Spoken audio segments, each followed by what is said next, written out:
Thank you, Mr. Chairman. I am trying to reconcile how Benghazi was not safe enough for the Federal Bureau of Investigation to go, but it was safe enough to leave a below-spec facility for our diplomats to stay in. I'm just trying to reconcile those 2 points. It's too dangerous for the Bureau, who are trained law enforcement officials, but it's just fine for diplomats. At some point, I'll reconcile that. Let me do this, Mr. Hicks. I'm going to dust off something called the best evidence rule. The best evidence of what you said when you were asked about Mr. Chaffetz's visit is actually what you said. So here it is.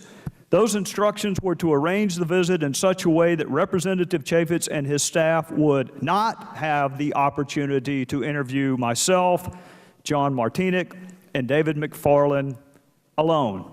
That's what you said in a deposition. So there shouldn't be any ambiguity about who said what when. That's your testimony. Now, I'd like to try to weave this tapestry together because this will be the last opportunity I have certainly today to talk to you. If I understand your testimony correctly, Mr. Hicks, and I want to be fair about it, so if I mischaracterize anything, you need to correct me. If I understand your testimony in part, the ambassador was interested in going to Benghazi because of interest that Secretary Clinton had in Benghazi. Is that fair? That's fair. All right. Now, Mr. Nordstrom, same thing to you. And if I'm unfair in my characterization, you need to correct me. I thought I understood your testimony to be that Secretary Clinton alone was able to approve facilities that were below specs. That's correct. Part of the specs. There's two categories, SECA and OSPB. She is the only one that can authorize waivers for SECA. In this case, both apply because we didn't meet either. So we are able to show that in part he went to Benghazi because of Secretary Clinton, in part Benghazi was still open despite the fact it was below specs because of Secretary Clinton. And now to my third point, to complete the circle, who is Cheryl Mills? Counselor and Chief of Staff to the Secretary. And she was copied on that email that I know my colleagues on the other side of the aisle are going to have a press conference on as soon as we get out of here, calling on the State Department to release this email.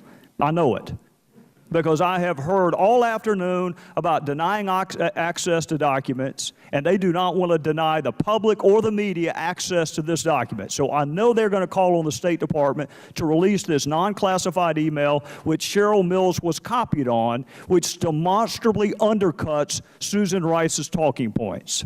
And Cheryl Mills was copied on that email.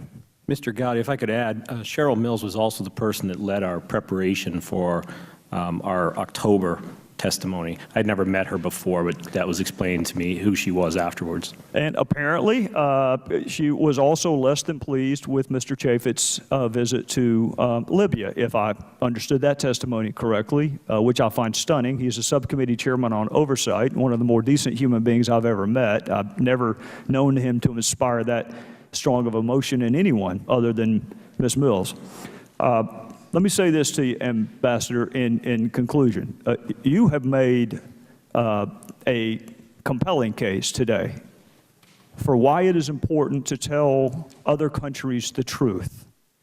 You made a compelling case that the decision not to tell the truth on Sunday morning talk shows adversely impacted our ability to get to Benghazi. You made a compelling case.